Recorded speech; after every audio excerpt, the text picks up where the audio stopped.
Allah Subhanahu wa Ta'ala menghancurkan sehancur-hancurnya para pelaku pembantaian 6 syuhada pengawal kami dan yang memerintahkannya, serta para aktor intelektualnya juga yang merestuinya, dan semua yang terlibat dalam pembantaian sadis dan brutal tersebut secara langsung maupun tidak langsung. Allahumma dammirhum tadmira waqtulhum balada wala tughadir minhum ahada ya qawi ya matin ya muntaqim amin ya rabbal alamin. Pemimpin yang tampil dengan kecurangan itu akan membawa musibah yang berkepanjangan. Bahkan Profesor Dr. Rias Rosid, beliau pakar pemerintahan otonomi daerah, pernah jadi menteri waktu itu. Kepemimpinan artinya apa? Bangsa kita ini sedang mengalami adab dari Allah Subhanahu wa Ta'ala akibat salah memilih pemimpin, kata beliau. Manakala kepemimpinan itu berbasis kebohongan atau dusta, ini akan mengundang kemurkaan Allah Subhanahu wa Ta'ala. Bapak-bapak, ibu-ibu yang dimuliakan Allah, oleh karena itu Habib Rizik Syihab, beliau memberikan statement setelah keluar dari penjara akibat kezaliman ini tadi yang sangat fatal sekali. Beliau memberikan statement, kondisi negara ini dipenuhi dengan darurat kebohongan dan darurat kezaliman. Jadi Indonesia sekarang ini benar-benar dalam kondisi darurat kebohongan dan kezaliman, kata beliau. Ini nyata. Akhirnya terbongkar. Allah bongkar mulai entry point-nya, pintu masuknya lewat kasus Sambo. Ini pintu masuknya, terbongkar semuanya. Dalam persidangan kasus Sambo akhirnya terbongkar. Ternyata yang mengotak-atik CCTV kilometer 50 itu adalah anak buahnya Sambo yang sering disebut dipanggil dengan Aceh. Ternyata sama juga. Jadi anak buah Sambo Aceh ini diperintah untuk menyingkirkan CCTV di rumah dinas Sambo. Sama, ada kesamaan. CCTV di kilometer 50 sama CCTV di rumah kediaman Jenderal Sambo. Sama pelakunya, terbongkar dalam persidangan. Belum selesai kasus Sambo kilometer 50 dan pembunuhan Brigadir Yosua, muncul tragedi Kanjuruhan. Akhirnya apa yang menimpa Stadion Kanjuruhan disamakan dengan apa yang terjadi di kilometer 50. Akhirnya untuk menghilangkan barang bukti, Stadion Kanjuruhan akan dirobohkan supaya tidak ada bukti fakta. Karena otomatis Pengadilan HAM internasional itu akan, Stadion Kanjuruhan itu akan dijadikan sebagai barang bukti, sehingga akhirnya Stadion Kanjuruhan, polisi perintah dari presiden, hancurkan Stadion Kanjuruhan. Jadi kesimpulan presiden bukan penembakan gas air mata, tapi kesimpulannya yang salah dalam hal ini yaitu tangga dan pintu. Ini yang salah. Akhirnya presiden memerintahkan robohkan Stadion Kanjuruhan. Hampir mirip kan dengan kilometer 50. Belum selesai kejadian Kanjuruhan, kita dikagetkan dengan ditangkapnya Kapolda Jatim yang baru dilantik 11 Oktober, 3 hari menjabat langsung ditangkap oleh Propam Mabes Polri. Karena apa? Dituduh Kapolda Jatim yang baru, yang dilantik pada 11 Oktober, 3 hari setelah itu ditangkap, itu ternyata menjual barang bukti berupa narkoba ya, kepada Mama Linda, seorang pengusaha diskotik di Jakarta, pengganti Sambo, yaitu Kadif Propam baru. yaitu Bapak Irjen Sahar Diantono, ternyata kena kasus juga suap barang-barang ilegal, jam mewah sama mobil Ferrari. Jadi akhirnya terbongkar semuanya. Berganti-ganti presiden, baru kali ini kita rasakan luar biasa ujian yang Allah berikan. Dari awal pemerintah ini sampai sekarang tidak pernah berhenti dengan keributan.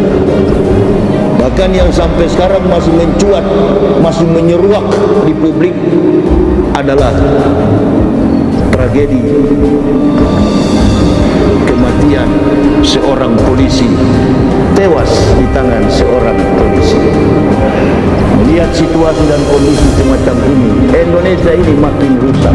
3-4 tahun yang lalu, setiap kali ada reaksi umat Islam, setiap kali ada demonstrasi umat Islam, ulama-ulama dihina, difitnah habis-habisan.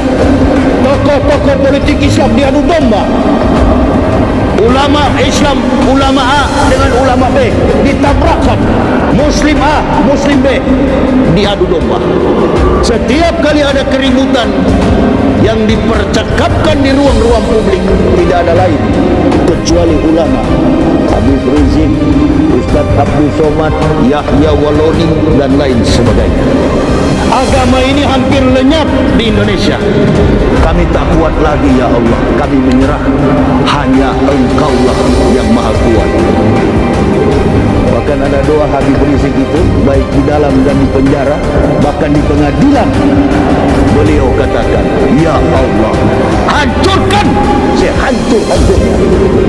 Buka yang seluas-luasnya ya Allah, buka yang sejelas-jelasnya ya Allah. Inilah sekarang hebatnya manusia berskenario. Wallahu bima ta'malun basir. Allah maha tahu, dia bongkar semuanya, terbongkar. Jadi persoalan Sambo dengan Brigadir J ini semua adalah skenario dari Allah. Kemenangannya ini palsu, akhirnya semuanya palsu, ya kan? Kemenangannya palsu, ijazahnya palsu, warunya palsu, omongannya juga palsu. Jadi akhirnya kepalsuan. Makanya ulama kita, Pak Habib Rizik Syihab menyatakan di Indonesia ini darurat kebohongan dan kezaliman. Ya, kalau bahasa kasarnya darurat kepalsuan dan kezaliman. Ini ibu-ibu, kalah bisa jadi menang.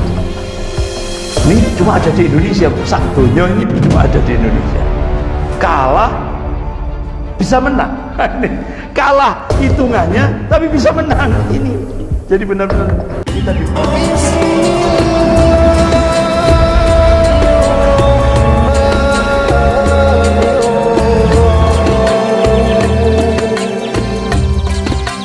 Allah Subhanahu wa taala memberikan tanbih kepada kita hamba-hambanya yang amanu wa taqwa, sebagaimana firman Allah dalam surah Fatir ayat 28.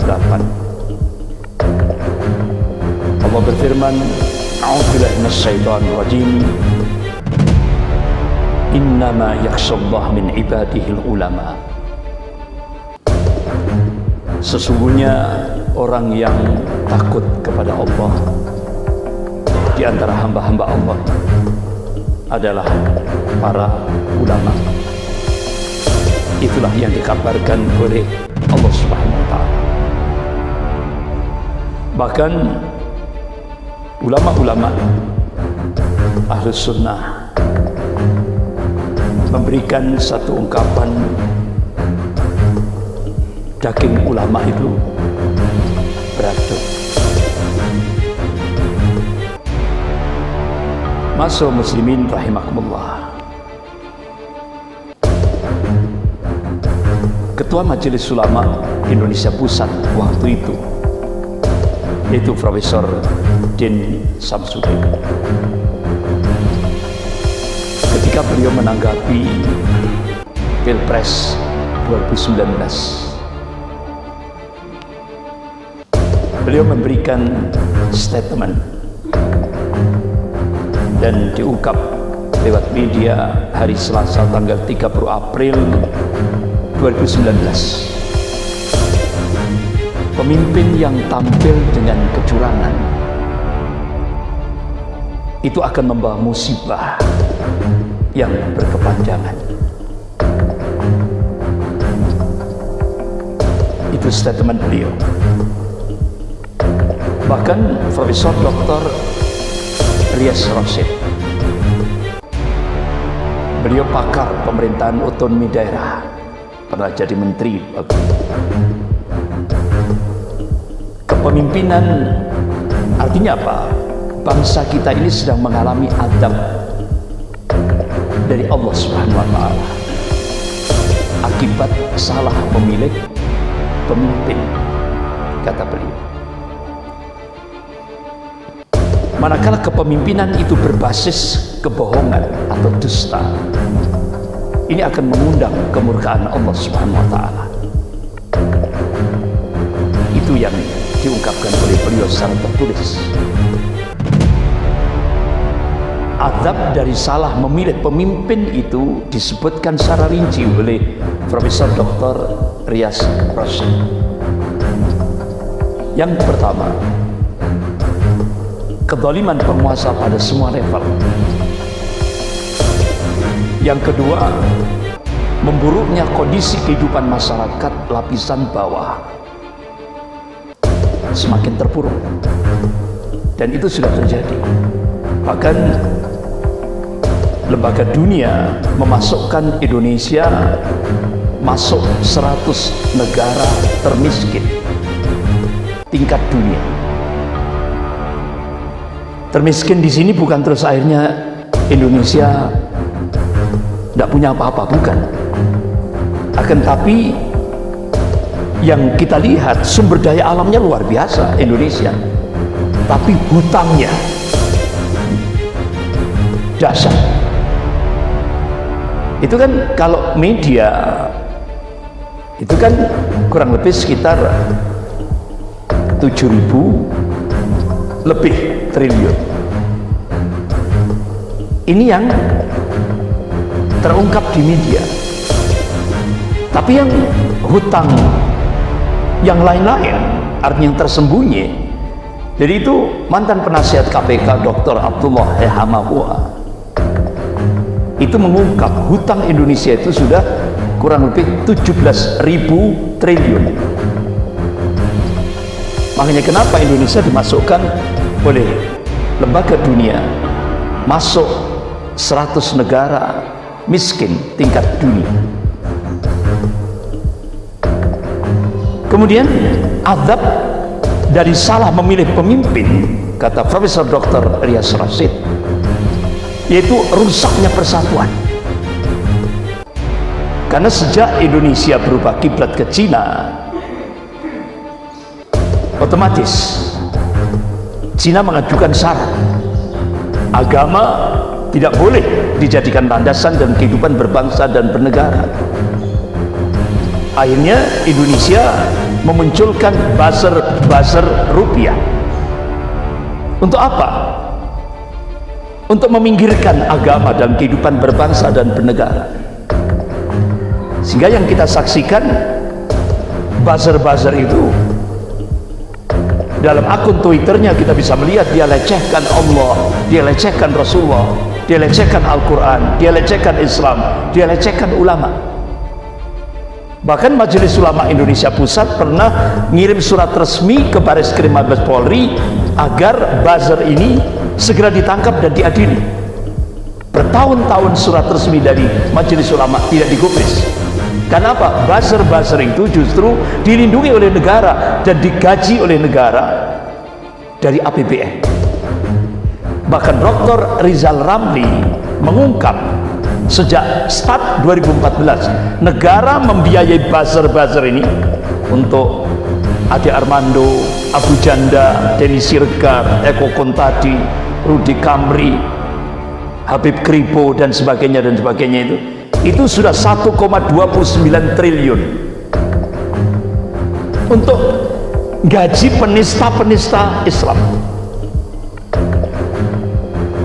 Itu implikasi ketika Indonesia berubah kiblat ke Cina. Apalagi sekarang Indonesia dijengkram oleh oligarki. Luar biasa. Umat Islam yang mayoritas ini dipaksa untuk jadi minoritas. Umat Islam yang mayoritas ini tidak lagi sebagai subjek, tapi sebagai objek. Itu yang kita rasakan. Sehingga akhirnya dirusak persatuan bangsa ini dengan buzzer-buzzer itu. Akhirnya muncullah konflik sesama umat Islam. Berapa biayanya untuk divide et impera, adu domba sesama muslim? Kurang lebih 20 triliun. Luar biasa. Bahkan DP-nya sudah diterima 1,5 triliun. Kemudian yang kelima, terpuruknya daya beli bersama dengan nilai rupiah akibat pengangguran dan PHK. Jadi pengangguran dan PHK ini semakin membumbung tinggi karena ternyata ini benar-benar problem yang paling mendasar di Indonesia. Karena ternyata 10 juta lapangan kerja itu bukan diperuntukkan untuk rakyat Indonesia, tapi 10 juta lapangan kerja itu untuk imigran dari Cina daratan. Karena itu konsekuensi Indonesia hutang kepada Cina tahap pertama 647 triliun. Itu diungkap oleh Wakil Perdana Menteri Cina Liu Yangdong di Auditorium FISIP Universitas Indonesia. Jadi konsekuensi Indonesia hutang ke Cina 647 triliun tahap pertama, masih ada ribuan triliun yang lain. Itu 10 di samping agama harus disingkirkan dalam kehidupan berbangsa dan bernegara. Yang kedua, 10 juta rakyat Cina daratan wajib masuk ke Indonesia. Bahkan Duta Besar Cina untuk Indonesia di Jakarta mengungkap di depan wartawan, tiap tahun itu hampir 2 juta rakyat Cina masuk ke Indonesia. Target 2020, dan itu sudah genap. Oleh karena itu, kenapa pemerintah menyediakan 19 bandara udara dan laut untuk menyambut rakyat Cina daratan. Dan ini sudah diungkap oleh Kepala BIN. Terakhir beliau menjabat sebagai Gubernur DKI, yaitu Pak Sutioso. Hati-hati terhadap tenaga kerja Cina, mereka tidak akan pulang. Ini strategi perang asimetris. Kalau bahasa akademik, perang nir militer, non militer. Perang nir militer, tanpa militer, tapi kehancurannya lebih dahsyat. Kemudian yang keenam, kata Profesor Dr. Yas Rosid, rusaknya moralitas penegak hukum. Sehingga akhirnya benar ini nyata. Pakar-pakar hukum pidana di Indonesia sampai memberikan statement di media. Ini benar-benar masa-masa yang hancur-hancurnya keadilan hukum di Indonesia. Indonesia tidak lagi menjadi negara Rechtsstaat, negara hukum, tapi sudah negara Machtstaat, negara kekuasaan. Artinya hukum sudah milik penguasa. Bapak-bapak, ibu-ibu yang dimuliakan Allah, oleh karena itu Habib Rizik Syihab, beliau memberikan statement setelah keluar dari penjara akibat kezaliman ini tadi, yang sangat fatal sekali. Beliau memberikan statement, kondisi negara ini dipenuhi dengan darurat kebohongan dan darurat kezaliman. Jadi Indonesia sekarang ini benar-benar dalam kondisi darurat kebohongan dan kezaliman, kata beliau. Ini nyata. Oleh karena itu, kita masih ingat apa yang diingatkan oleh Rasulullah SAW ini dalam satu hadits qudsi. Kalau hadits qudsi, Allah yang berfirman, an Abi Hurairah radhiyallahu anhu qala, dari Abu Hurairah radhiyallahu anhu. Qala Rasulullah sallallahu alaihi wasallam, Rasulullah sallallahu alaihi wasallam bersabda, Inna Allah Ta'ala qala, sesungguhnya Allah Ta'ala berfirman, Man adali waliyan faqad adzantuhu bil harb. Rawahu Bukhari. Barang siapa memusuhi waliku, kata Rasulullah, kata Allah, barang siapa memusuhi waliku, kata Allah, maka sesungguhnya aku nyatakan perang terhadapnya. Ini hadis qudsi. Ini hadis yang diriwayatkan oleh Imam Bukhari. Bapak-bapak, ibu-ibu yang dimuliakan Allah Subhanahu wa taala.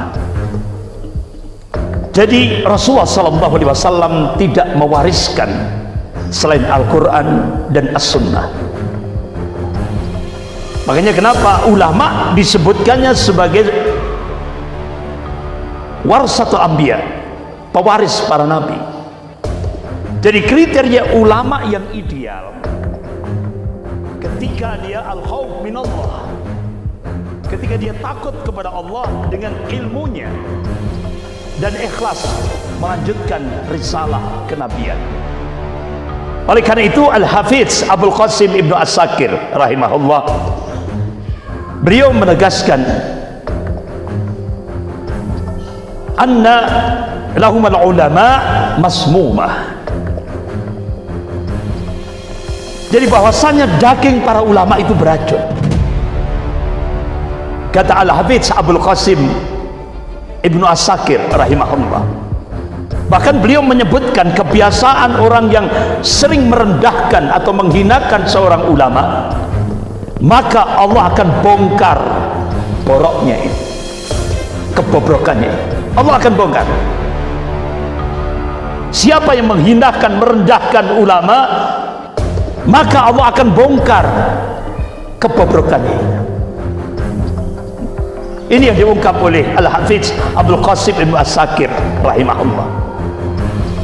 Bahkan Imam Syafi'i, ya, bapak-bapak ibu yang dirahmati Allah, sebelum kita mengungkap tentang ungkapan Imam Syafi'i rahimahullah, ada nasihat kepada orang-orang yang selalu mencela ulama.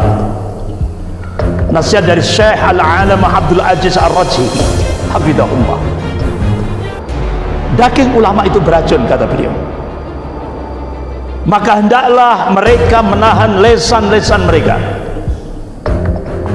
Jangan menghilangkan kebaikan-kebaikan mereka dan menyesatkan manusia.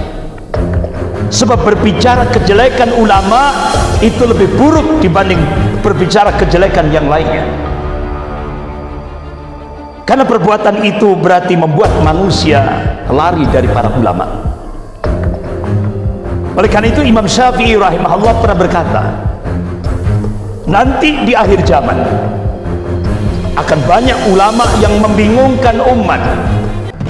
Sebagaimana Rasulullah mengabarkan, qala Rasulullah sallallahu alaihi wasallam, "Inna ma akhafu ala ummati a'immatal mudhillin." Rawahu Tirmidzi. Yang aku khawatirkan atas umat ini munculnya pemimpin yang menyesatkan umat. Itu yang dikhawatirkan oleh Rasulullah sallallahu alaihi wasallam. Jadi kata Imam Syafi'i, nanti di akhir zaman akan banyak ulama yang membingungkan umat, sehingga umat bingung memilih mana ulama warasatul anbiya dan mana ulama yang menyesatkan umat. Oleh karena itu Imam Syafi'i memberikan taujih, memberikan nasihat, carilah ulama yang paling dibenci oleh golongan orang-orang kafir dan golongan orang-orang munafik. Cari itu dan jadikanlah ia sebagai ulama yang membimbing kalian. Jauhi ulama yang dekat dengan orang-orang kafir dan orang-orang munafik, karena ia akan menyesatkan kamu, menjauhimu dari keridhaan Allah Subhanahu wa taala. Itu taujih dari Imam Syafi'i rahimahullah. Bapak-bapak, ibu-ibu yang dimuliakan Allah, kira-kira tingkat nasional ini ulama yang paling dibenci oleh golongan kafir dan golongan munafik di Indonesia ini siapa, Pak? Habib Rizik Syihab. Ini yang paling dibenci oleh golongan kafir dan golongan munafik. Sampai-sampai pakar Ilmu Politik Universitas Indonesia, Dr. Syahganda Nainggolan. Saat beliau ceramah di sebuah masjid di Jakarta, beliau memberikan statement, satu-satunya orang yang paling ditakuti oleh Cina dan oligarki atau sembilan naga itu adalah Habib Rizik Syihab. Langsung beliau ditangkap oleh Mabes Polri dan dikenai ancaman penjara 6 tahun. Hanya ngomong itu, langsung kena ancaman penjara 6 tahun. Luar biasa. Bulan Januari 2019, saat saya dapat tugas untuk menjadi leader perjalanan umroh, alhamdulillah bulan Januari 2019 itu selesai saya menunaikan tugas. Alhamdulillah ada waktu kosong malam hari, sore waktu itu, ba'dal asar.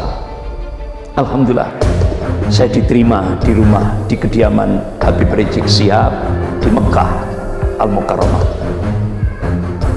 Saya waktu itu menyampaikan, saya dirangkul, saya sampaikan pada Habib Rizik Syihab, Habib, saya dapat info Habib ini upaya pembunuhan terhadap Habib Rizik Syihab itu sudah terakhir, sudah itu kalau dihitung itu sudah 11 kali. Terakhir sebelum beliau terbang ke Saudi bersama keluarganya itu ke-11 kali pakai sniper ba'da sholat subuh berjamaah. Kemudian beliau pulang, beliau masuk di ruang perpustakaan pribadi, itu ditembak pakai sniper. Tapi alhamdulillah Allah masih memberikan pertolongan, pecah kaca perpustakaan pribadi beliau. Keesokan harinya ada seorang brimob bunuh diri. Itu kelihatan di bawah kepalanya itu darah berceceran. Kalau saya pribadi menganggap itu bukan bunuh diri, tapi dibunuh untuk menghilangkan jejak. Nah, akhirnya beliau ngomong di depan saya, Ustadz Andri, sebelum antum kesini ada 2 pejabat tinggi negara.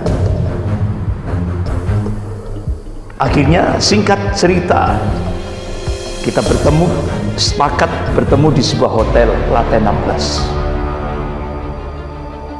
Nah, Masya Allah, beliau ada firasat daerah.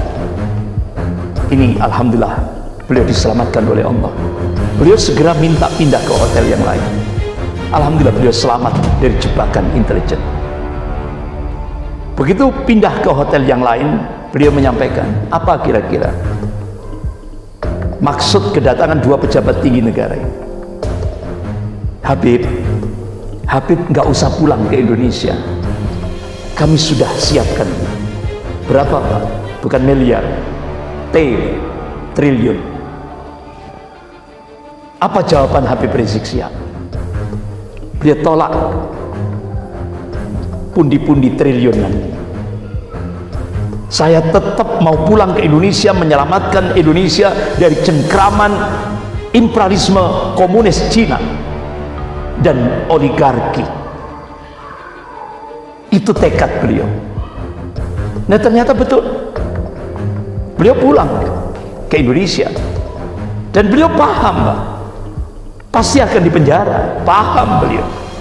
Tapi itu resiko yang siap ditanggung oleh beliau, karena beliau berjuang ingin menyelamatkan Indonesia dari cengkraman imperialisme Cina dan oligarki. Makanya kenapa ulama-ulama seluruh Jawa Timur sudah bergerak turun gunung melakukan perlawanan, bersatu melawan oligarki. Sementara ulama-ulama Jawa Barat turun gunung bersatu melawan Islamofobia, gerakan Islamofobia yang semarak di Indonesia. Jadi antar ulama-ulama Jawa Timur, ulama-ulama Jawa Barat klop sudah. Karena apa? Mereka bersatu ingin menyelamatkan Indonesia. Bapak-bapak, ibu-ibu yang dimuliakan Allah, akhirnya Habib Rizik Syihab terbang. Beliau disambut ya, puluhan ratusan ribu umat ya, menyambut beliau. Kemudian beliau lanjutkan dengan acara pernikahan putri beliau ya.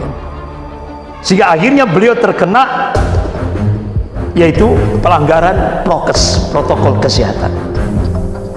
Beliau dikenai sanksi denda 50 juta rupiah, denda pelanggaran prokes. Tapi anehnya, kenapa ketidakadilan ditampakkan? Hanya Habib Rizik Syihab saja yang dilakukan, artinya benar-benar diperkarakan dalam prokes, pelanggaran prokes. Sementara yang lain ketika mengadakan acara yang sama itu tidak dikenakan. Ini kan ketidakadilan. Akhirnya selesai sudah, Habib Rizik Syihab memberikan denda 50 juta rupiah. Nah, ketika Habib Rizik Syihab check up kesehatan di Rumah Sakit Umi Bogor, disinilah beliau dijebak. Rekayasa dilakukan oleh Kapolres Bogor dan Wali Kota Bogor, Bima Arya.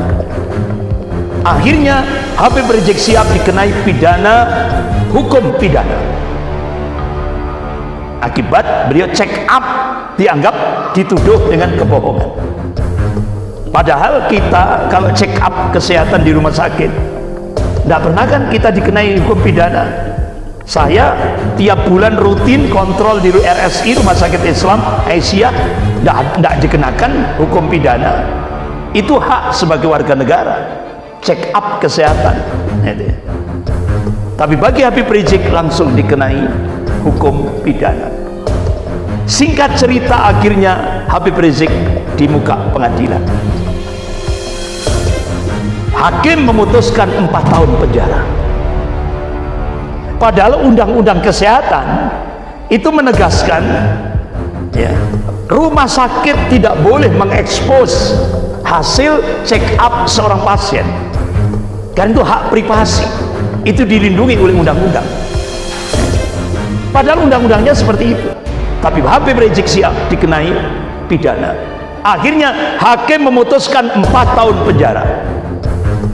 Sementara koruptor yang menghancurkan negara kesatuan Republik Indonesia ini, yang triliunan, ratusan triliun, hanya dikenai sanksi 2 tahun penjara. Sementara check up kesehatan 4 tahun penjara. Benar-benar ini ketidakadilan, yang kezaliman yang sangat luar biasa pada seorang ulama.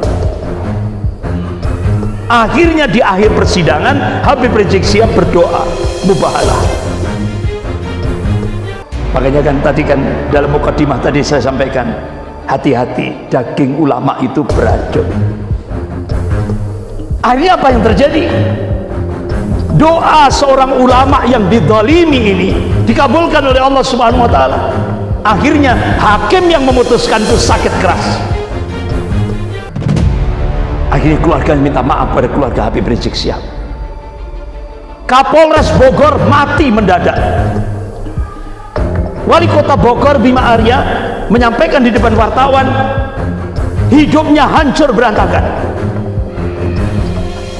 Ini dampak daripada doa mubahalah seorang ulama.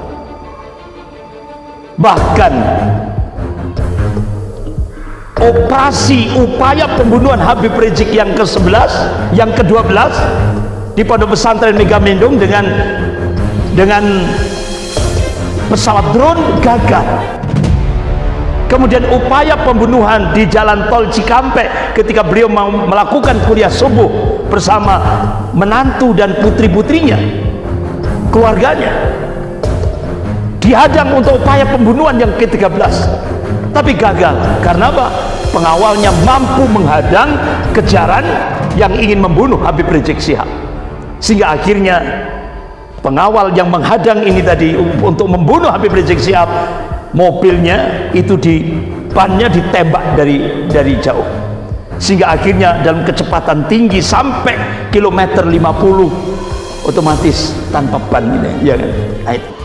Sehingga ditangkap di situ, dan itu benar-benar menjadi fakta bagaimana kebiadaban yang dilakukan oleh oknum ini tadi, ya kan? Sehingga akhirnya langsung diseret ke sebuah villa, disiksa dengan cara-cara biadab, kemudian ditembak 6 pengawal Habib Rizik Syihab ini. Setelah disiksa dengan cara biadab, ditembak dalam jarak dekat, semuanya rata-rata yang ditembak jantungnya sampai jebol ke belakang karena jarak dekat. Nah, jadi bapak-bapak, ibu yang dimuliakan Allah, inilah akhirnya wa makarallah wallahu khairul makirin. Mereka membuat makar, tapi Allah membalas makar mereka, dan Allah sebaik-baik pembuat makar. Inilah doa mubahalah seorang ulama dikabulkan oleh Allah Subhanahu wa taala.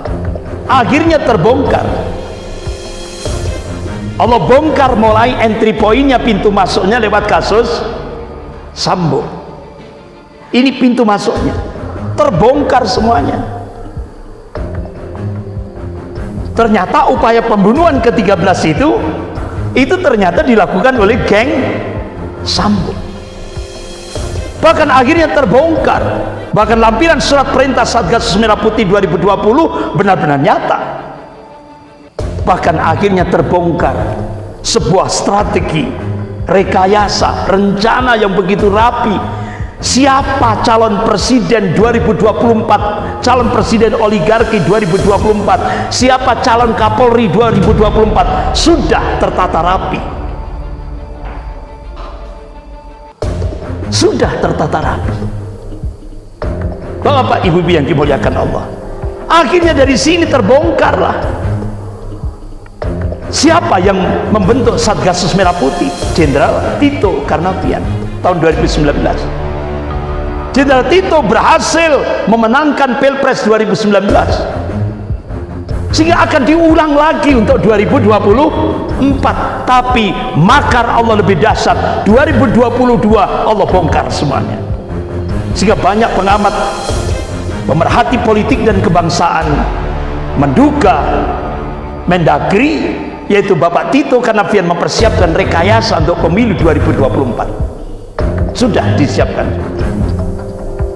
Akhirnya ada operasi alibi, maling teriak maling, sehingga akhirnya Satgasus, lembaga Satgasus Merah Putih dibubarkan. Akhirnya banyak pengamat menyatakan ini proses hukum Sambo belum tuntas. Kenapa Satgasus Merah Putih dibubarkan tanpa laporan keuangan, tanpa audit? Ini dipertanyakan oleh pakar-pakar di Indonesia. Bagaimana situasi sebelum tewasnya Brigadir Nofriansah Yosua? Bagaimana perjalanan dari Magelang menuju Jakarta? Ini yang perlu diungkap. Bagaimana kehadiran Kapolres Jakarta Selatan pada tanggal 8 Juli 2022 di rumah dinas Jenderal Sambo di Jalan Duren 3? Ini yang perlu diungkap. Bahkan ketika jasad jenazah Brigadir Yosua tiba di rumah sakit Polri, yaitu ruang bedah mayat, jam 20.30, ada sebuah misteri. Kenapa handphone milik Brigadir Yosua diganti? Ini kan dalam rangka untuk mengaburkan bukti. Sama dengan kasus pembantaian kepada pengawal, 6 pengawal Habib Rizik Syihab. HP-nya dihilangkan untuk menghilangkan barang bukti. Ini sama, ada kesamaan antara peristiwa Sambo dengan peristiwa kilometer 50. Dan yang cukup mengagetkan kita, laporan keluarga Brigadir Yosua di Bareskrim Mabes Polri, bahwa pada saat jenazah Yosua sebelum diberangkatkan, ini ada saluran cuan. Apa saluran cuan? Amplop. kepada keluarga Yosua. Berarti kan nyogok gitu. Bahkan Brigjen Hendra Kurniawan, ini orang Cina, dia naik jet, naik jet pribadi. Jetnya siapa? Ini ternyata terbongkar, yaitu jetnya bosnya judi online 303, digunakan oleh Brigjen Hendra Kurniawan untuk terbang ke rumah duka, ke rumah keluarga yaitu Brigadir Yosua. Brigjen Hendra Kurniawan melarang membuka peti jenazah. Bahkan Brigjen Hendra Kurniawan mengunci paksa pagar kediaman orang tua Brigadir Yosua. Keterangan Kapolres Jakarta Selatan berujung blunder. Ini yang penuh dengan rekayasa. Bahkan tim sweeper sosial media membungkam fakta di media sosial, di medsos. Bahkan PLT Kapolres Jakarta Selatan ini sia-sia. Ya. Kenapa? Ini masih anak buah, yaitu Jenderal Fadil. Tapi yang cukup mengagetkan kita, kenapa mereka yang pelaku kejahatan ini berlomba-lomba mencari perlindungan di LPSK, sementara yang jadi korban nggak ada perlindungan terhadap LPSK. Ini kan kebalik.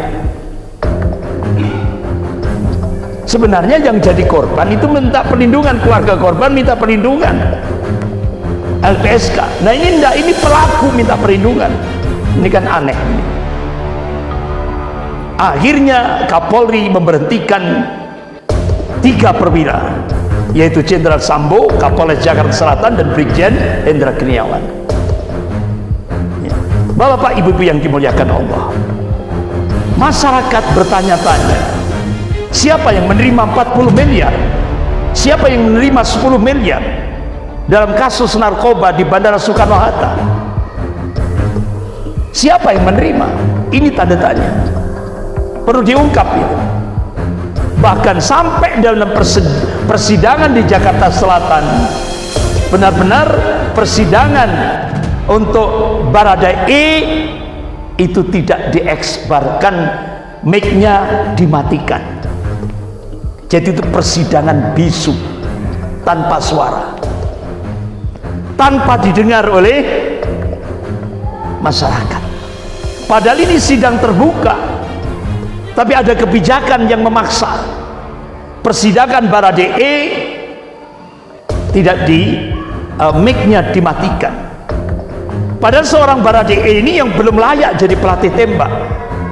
Dia mengatakan dalam persidangan dia taat kepada perintah Sambo karena atasan untuk menghabisi Brigadir Yosua. Sehingga ketika otopsi ulang itu, bapak-bapak ibu yang dimuliakan Allah, itu karena tembakannya itu jarak dekat dan dalam kondisi jongkok gitu ya, sehingga akhirnya ketika otopsi ulang itu semburan otak Brigadir Yosua itu sampai turun ke dadanya. Berarti kan jarak dekat itu, sehingga akhirnya semburan otaknya itu sampai ke bawah, tembus ke dada. Berarti di dalam posisi jongkok, ditembak dari atas. Itu ketika otopsi ulang.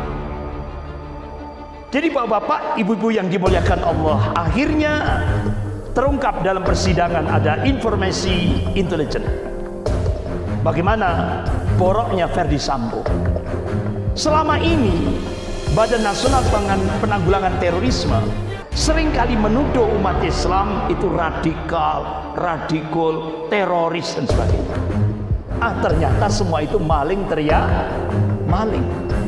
Akhirnya rakyat sekarang terbuka, ternyata ciri-ciri teroris itu membunuh anak buahnya sendiri, membackup judi online, prostitusi, ahli membongkar CCTV, menjual barang bukti, sabu-sabu, narkoba, ya kan, yang dilakukan oleh Kapolda Jawa Timur, ya kan? Kemudian menembakkan gas air mata ke tribun stadion Kanjuruhan. Itu ciri-ciri terorisme. Sehingga akhirnya rakyat sekarang semakin terbuka. Jadi selama ini mereka meneriakkan radikal, teroris kepada umat Islam, ternyata itu maling teriak maling. Dia sendiri yang melakukan itu. Inilah akhirnya umat Islam melek. Kita skoras adzan Isya. Ya, monggo silakan. Bapak-bapak, ibu-ibu yang dirahmati Allah, kita lanjutkan. Saat tragedi kilometer 50, banyak mata dan hati yang tertutup. Setelah muncul kasus Sambo, banyak mata dan hati mulai terbuka.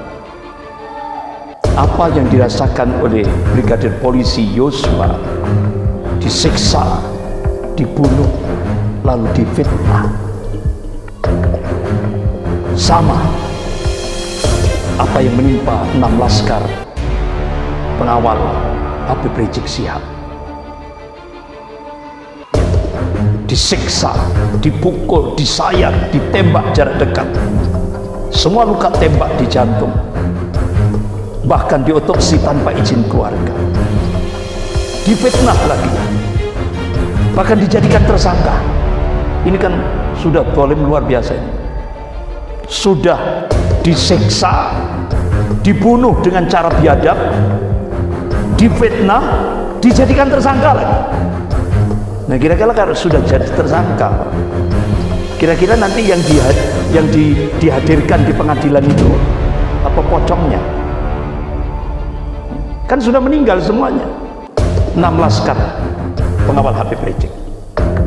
Jadi sudah disiksa, dibunuh dengan cara biadab, difitnah lagi, bahkan dijadikan tersangka. Sehingga polisi bebas, yang melakukan kebiadaban itu bebas. Kenapa? Waktu itu Jenderal Sambo mengerahkan 30 anggota Propam. Bagaimana caranya agar polisi bebas dari jeratan hukum pidana ketika menghabisi 6 laskar pengawal Habib Rizik Syihab?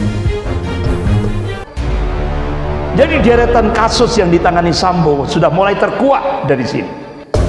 Mulai dari kebakaran Kejaksaan Agung dengan alasan puntung rokok seorang tukang, selesai sudah. Padahal itu kasus besar, ya. Kemudian kasus kilometer 50 yang menewaskan 6 laskar pengawal Habib Rizik Syihab dengan cara yang sangat biadab. Tapi begitu mengenai dirinya, gagal. Ini makar Allah lebih dahsyat. Mengenai dirinya Sambo, gagal. Bapak-bapak, ibu yang dimuliakan Allah, sampai sekarang terus tokoh-tokoh ulama nasional minta terus diusut pembunuhan 6 laskar FPI. Ini pembantaian gaya PKI 65, melampaui gaya PKI, keji, brutal, keji, kejam, dan biadab. Bapak-bapak, ibu yang dimuliakan Allah, bahkan koran Tempo mengungkap keterangan saksi kilometer 50 sebelum ditendang, kedengaran ampun Pak, ampun Pak. Tapi 30 anggota Propam yang dikerahkan oleh Jenderal Sambo mengatakan bahwa 6 pengawal Habib Rizik Syihab melawan petugas, difitnah seperti itu, sehingga akhirnya dijadikan tersangka. Padahal saksi-saksi semua tahu itu kedengaran ampun Pak, ampun Pak. Ini disiksa dengan cara-cara biadab, bukan melawan petugas. Bahkan akhirnya kalangan orang tua korban menyatakan anak saya sudah dibunuh, kemudian difitnah lagi. Ini yang terjadi. Jadi di negara Pancasila ini tidak ada tempat bagi para pelaku pembantai anak-anak bangsa tanpa hak. Jangan warisi bangsa ini dengan kekejian yang tidak terjamah oleh hukum. Karena persatuan dan kesatuan itu ada dan kuat jika keadilan hukum ditegakkan di Indonesia. Hilangnya PKI tidak semata-mata mematikan perilaku kekejaman serupa seperti kilometer 50. Hampir mirip. Akhirnya apa yang terjadi? Direktur Utama Jasa Marga menyatakan 23 CCTV tidak berfungsi secara maksimal. Ini tidak berfungsi, terutama kilometer 49 sampai 72 dari 277 CCTV. Ini kan aneh bin ajaib. Sehingga akhirnya Jasa Marga langsung mengeluarkan spanduk di rest area kilometer 50 untuk memperlancar pelayanan operasional jalan tol. Tempat istirahat kilometer 50A ruas jalan tol Jakarta Cikampek ditutup permanen mulai tanggal 20 Desember 2020 dan dipindahkan ke tempat istirahat kilometer 71B ruas jalan tol Jakarta Cikampek. Ini kan sebuah strategi untuk menghilangkan jejak, menghilangkan barang bukti, sehingga akhirnya apa yang terjadi, semua pemilik, ya, artinya orang yang usaha di rest area kilometer 50 menolak kebijakan penutupan rest area kilometer 50. Tapi akhirnya apa yang terjadi, Bapak-bapak, Ibu yang dimuliakan Allah, dalam persidangan kasus Sambo akhirnya terbongkar. Ternyata yang mengotak-atik CCTV kilometer 50 itu adalah anak buahnya Sambo yang sering disebut, dipanggil dengan Aceh. Ternyata sama juga. Jadi anak buah Sambo Aceh ini diperintah untuk menyingkirkan CCTV di rumah dinas Sambo. Sama, ada kesamaan. CCTV di kilometer 50 sama CCTV di rumah kediaman Jenderal Sambo. Sama pelakunya, terbongkar dalam persidangan. Akhirnya apa yang terjadi? Ada yang alergi dengan pembela Islam. Akhirnya rest area kilometer 50 dibuldoser, dihancurkan untuk menghilangkan barang bukti. Hancur sudah rest area kilometer 50 untuk menghilangkan barang bukti. Inilah kezaliman yang terjadi di Indonesia, sehingga akhirnya kasusnya belum selesai. Kilometer 5 rest area kilometer 50 di Cikampek diratakan dengan tanah oleh bulldozer ini untuk menghapus jejak, yaitu TKP. Bapak-bapak, Ibu yang dimuliakan Allah, jadi ini rest area yang rame kilometer 50 akhirnya di bulldozer, akhirnya rata dengan tanah. Bapak-bapak, Ibu yang dimuliakan Allah, kita coba tes akal sehat kita. Kalau dulu ketika PKI membunuh 6 jenderal angkatan darat dan 1 perwira, yang membunuh itu PKI, yang dibubarkan PKI, wajar enggak? Wajar enggak, Pak? Yang membunuh 6 jenderal angkatan darat dan 1 perwira itu PKI, yang dibubarkan PKI, wajar enggak? Wajar. Nah, sementara ini 6 anggota FPI dibunuh, yang dibubarkan FPI. Kan kita dibuat bodoh, sudah jadi korban dibubarkan lagi. Jadi benar-benar ini negara di bawah bayang-bayang komunis. Benar-benar akal sehat kita benar-benar dicampakkan. Ini keadilan bagi seluruh rakyat Indonesia. Ini bukan soal agama, bukan soal suku, bukan soal status, tapi ini soal kemanusiaan, ini soal keadilan. Karena apa yang kami suarakan saat ini adalah keadilan atas kematian Brigadir Yosua dan 6 saudara kami, yaitu pengawal Habib Rizik Syihab. Kilometer 50 hutang keadilan yang belum selesai. Kalian tagih atau tidak, hutang itu tetap Allah sendiri akan menagih dan mengadili dengan cara yang paling adil. tidak lewat setitik debu pun kesalahan. Makar Allah itu lebih dahsyat. Akhirnya bapak-bapak ibu yang dimuliakan Allah, belum selesai kasus Sambo kilometer 50 dan pembunuhan ke Brigadir Yosua, muncul tragedi Kanjuruhan di Kepanjen, Kabupaten Malang.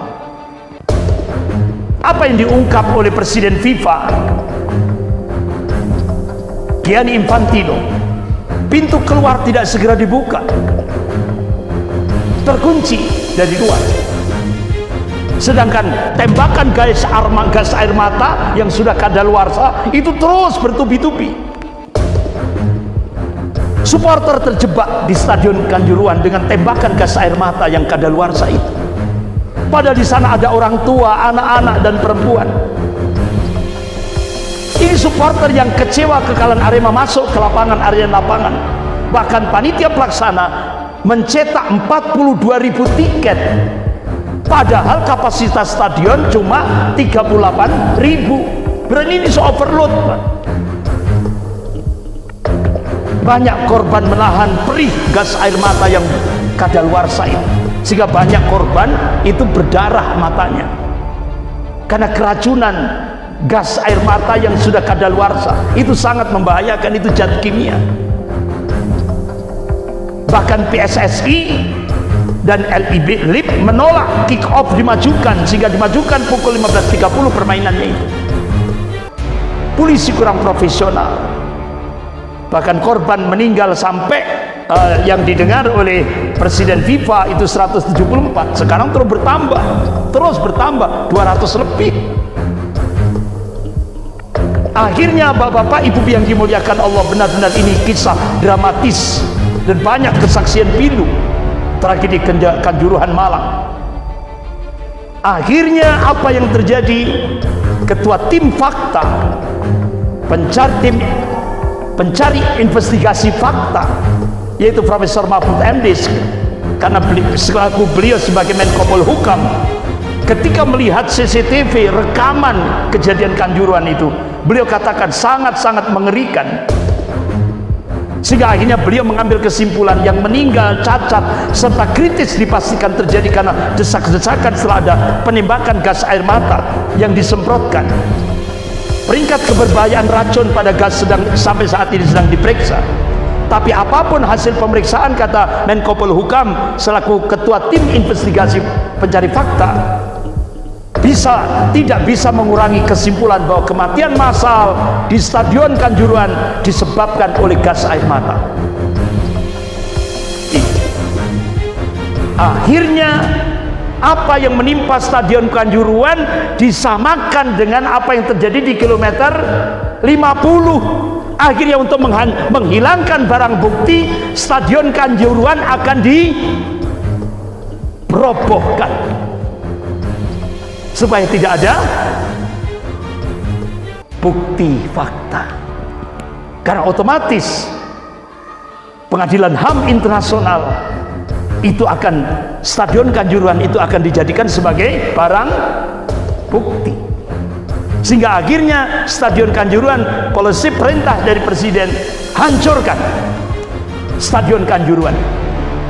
Jadi kesimpulan Presiden bukan penembakan gas air mata, tapi kesimpulannya yang salah dalam hal ini yaitu tangga dan pintu. Ini yang salah. Akhirnya Presiden memerintahkan robohkan Stadion Kanjuruhan. Hampir mirip kan dengan kilometer 50. Allah Subhanahu wa taala memberikan tanbih dalam surah An-Nisa ayat 93. A'udzubillahi minasyaitonir rajim. Wa may yaqtul mu'minan muta'ammidan fajza'uhu jahannam khalidina fiha wa ghadiballahu 'alaihi wa lan'anahu wa 'adda lahu 'adzaban 'adzima. Barang siapa yang membunuh seorang mukmin dengan sengaja tanpa alasan yang hak, maka balasannya, kata Allah, neraka jahanam. Kekal ia di dalamnya, kata Allah, dan Allah murka kepadanya. dan Allah